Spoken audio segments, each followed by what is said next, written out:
Today on the Charge Up, it was a great week for the New Haven Chargers as women's lacrosse and softball extended their win streak. And baseball picked up a sweep of their doubleheader over the weekend. We'll also be joined in studio by Chargers baseball star pitcher David Palmer. And it's all coming up on the Charge Up.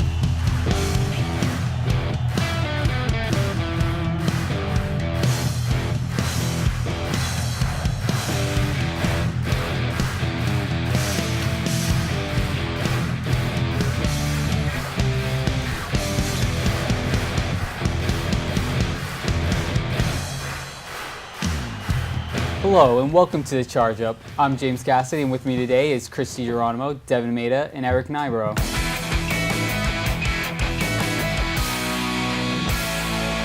Women's lacrosse extended their win streak to 6 games this week, beating Stonehill 20-13. The star of the game was Jess Maslia, who reached 100 career goals. Chris, what do we see from this team? Well, what we saw from this team was a great overall performance, great effort. The offense was clicking on all cylinders. The defense made stops when they had to. And they really showed up this weekend. Yeah, it was another great effort from Mackenzie Ray, who had 7 goals and 1 assist in that game against Stonehill to bring her total up to 58 on the season, and even had 4 in the midweek game against Southern Connecticut. Yeah, this nice win streak that the girls are putting together is creating a really tight race in the NE10 standings. They're tied with Bentley right now at 5th, and they're only 1 game back of Pace and Merrimack in their conference record, so it's getting real tight there. Head down the home stretch of the season. They got everybody's kind of got like an easy schedule ahead of them, so the standings might not move, but we'll see. And I have confidence in our girls. They're playing really well and they're taking care of business. Yeah, like you said, they don't control their own destiny, unfortunately, in the NE10 seeding. But I think if they keep winning and things fall in their way, I think they could be successful. It's been a great surge from this Chargers team. They're really playing some great lacrosse right now, and it's really important for them to keep playing this high level of lacrosse. They keep playing this going into the NE10 tournament, where you're going to have to play the Adelphis and the Lemoynes and the really good teams. So then you have that confidence going in, and maybe you can get that upset and beat them. Yeah, it doesn't matter who they're going to play. They're just playing great ball, and they're going to go in there and beat whoever. Yeah. Whenever they play, they're never out of it. They could be down, but they always come back and score. Like, for example, against Stonehill, they're down 2-0 early, like within the first 2 minutes. But then Sam Gallagher scored 2 goals, tied it up, and then they never looked back from there. So never panic and keep shooting. Yeah. Very true. The women will head to Bentley to face off on Wednesday.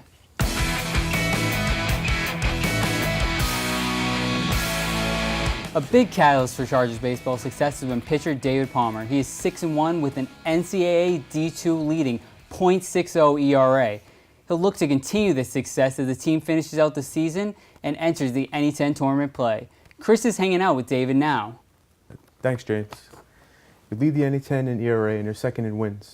How does it feel putting this production up in your senior season? It feels pretty good. You know, there's one last ride to go, and it's nice to put up the year that you want to have. But I couldn't do it without the guys behind me. You know, I can't strike everybody out, so they got to make the plays, which they do, and that really helps me out.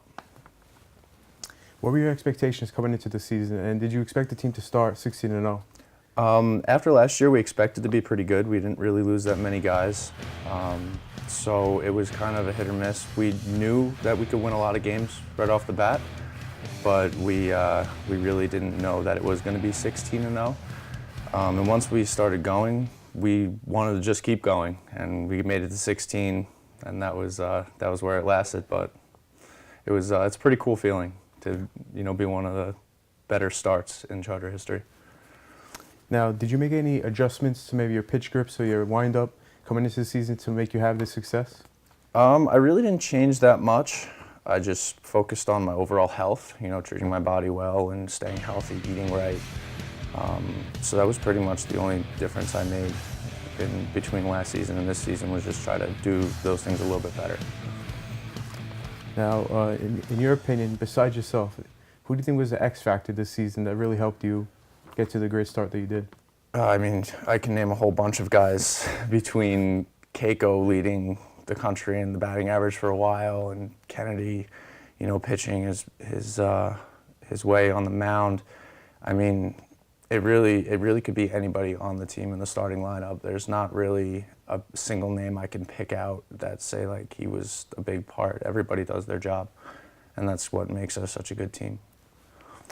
Now, what are your plans now for after graduation? If you're a senior, baseball season ending, what are your plans for the future? Hopefully try to play baseball somewhere. I mean, I'm not too sure, you know, what that, we're not thinking about that right now. We're not really worried about that. We have a season ahead of us, but if not, maybe go into law enforcement and do something with that. But there's still some time left that I get to play ball, so that's the main focus right now. Can you show us some pitch grips to show us how they've been so effective this season? Yeah, definitely. So this is going to be the four-seam fastball. It's right across the seams. It's going to be the hardest of the three pitches that I throw. This is going to be the changeup. It's going to come out looking like a fastball, and it's going to be slower than the fastball, so hitters can't really time it up. And then this is going to be the curveball / slider, which is going to break down and away from a hitter. It's going to be your strikeout pitch, which allows you to get, you know, a couple strikeouts late in the game, or maybe, you know, have somebody ground into a double play. All right. Thank you for coming. We wish you great success during the rest of the season. And back to you guys. David Palmer has obviously been one of the top players on the Chargers baseball team this year, but as he said, there's been multiple X factors to their success. So Devin, who do you think have been some of the other players that have been a key to this team? Well, David mentioned two guys that we've liked to talk about a lot too on the show. He mentioned Tim Kennedy and Joe Keiko, with Tim Kennedy is like the other 1-2 punch to David Palmer, and those two at the top of the rotation. And Keiko is that heavy bat right in the middle of the lineup. So those are two X factors I think David said, and I definitely agree with that. I like what David said about the whole team being the X factor. That just shows you how great of a chemistry this team has. You know, baseball doesn't seem like a huge chemistry sport, but it is in the end. You've seen it with plenty of these really good teams. You see it with the Mets and the salt and pepper shaker thing. You see it with the Red Sox. All those things just show how great of a chemistry they have. Yeah, team chemistry is huge going into especially playoff formats, because the games get more pressure, and now you need that camaraderie with you. And clearly this team has it, and it's not one guy that is the guy. There's no superstar. They do have superstars, but there's multiple, and the whole team kind of acts like they are the superstar, and I really like that.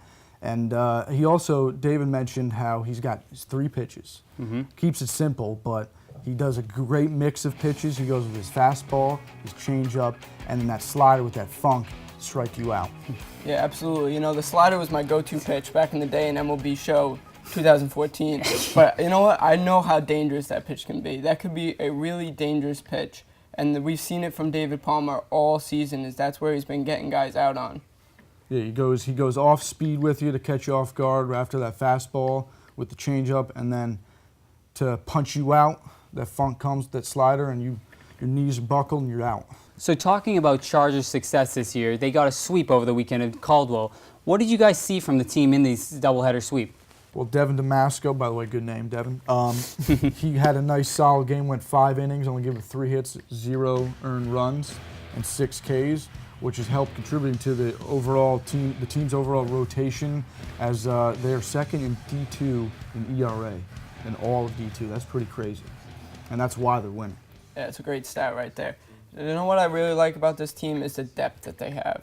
You know, we were able to throw Damasco and Mestri against Caldwell, and they still pitched great, and they still dominated Caldwell with no problems. Just like that, these guys they come in and they do their job. Yeah, it's just an overall, this team's ridiculous. They can do everything. The pitching, it starts with the pitching. If you can pitch, then everything else should eventually come easy. Obviously, it's easier said than done, but they can hit, they can play small ball, they're great fielding. Yep. Not many errors I see on the box scores.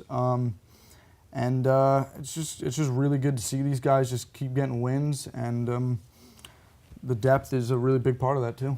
Hey, let's not forget about Joe Keiko. I know we mention him all the time, but geez Louise, he's hitting the bejeebies out of the ball. He's got a .418 batting average so far, and that's second in all of NE10, and he just kept raking this week.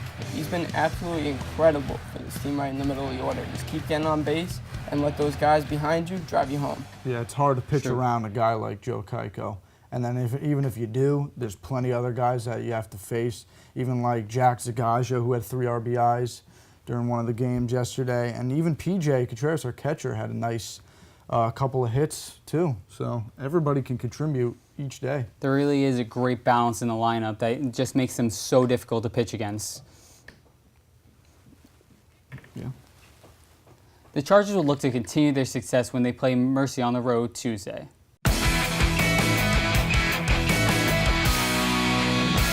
Chargers softball swept a 3-game series against American International this weekend, moving to a 5-game win streak. Eric, what do we see lately from this team? Well, Kylie Stonebreaker was incredible this whole week. She went 3-0 and had 11 Ks in one of her games. And then Meg Butts, her pitching counterpart, we'll call it, was 2-1 and was incredible also, as they've really been the key factors of this team. Now, the Chargers softball team has a winning record on the season. They're playing great softball. Yeah, everything's clicking for them, as you said, pitching and offense too. One offensive performer was Giovanna Hillman, who had 4 for 7, 5 RBIs. She's number 5 now in the NA10 in RBIs and number 3 in NA10 in home runs with 9. So it's a great overall performance from her. Yeah, they're mixing together great pitching, great offense, and with that great offense, they're not just hitting the crap out of the ball. They're hitting that Sierra Whitlock has got also 3 hits at the top of the order, and she's now 2nd in the NA10 with stolen bases. Somebody called the police. She's stealing everything. Yeah, everybody's really climbing the ranks of the NA10, so that's good to see. Yeah, I've said it from day one on this show that Sierra was one of the most important X factors on this team, and she's now starting to show that talent. And I've also loved what I've seen from Giovanna Hillman. She's just a freshman, and she's getting all these great homers and RBIs. She has great stats so far.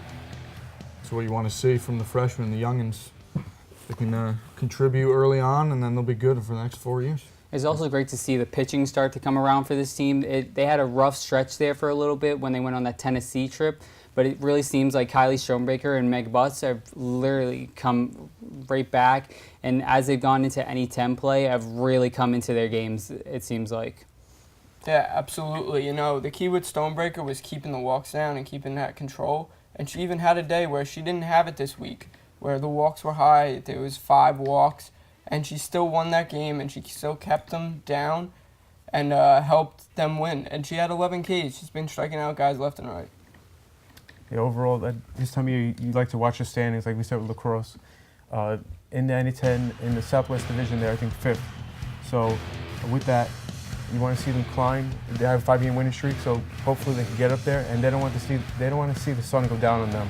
They want to keep fighting, keep pushing, and they want to make the NA10 tournament too. Definitely, yeah. They want that nice seeding to help them out, so they don't have to play those tough teams early on, and then they can take care of business later. But yeah. I think they can beat anybody. Yeah. Sounds good. Softball will head to Long Island to play at Delphi on the road Tuesday. That's all for the Charge Up. Make sure to follow us on social media and tune in to Charger Bulletin News on Fridays. For Devin Maida, Christy Geronimo, and Eric Nybro, I'm James Cassidy, and we'll see you next week on The Charge Up.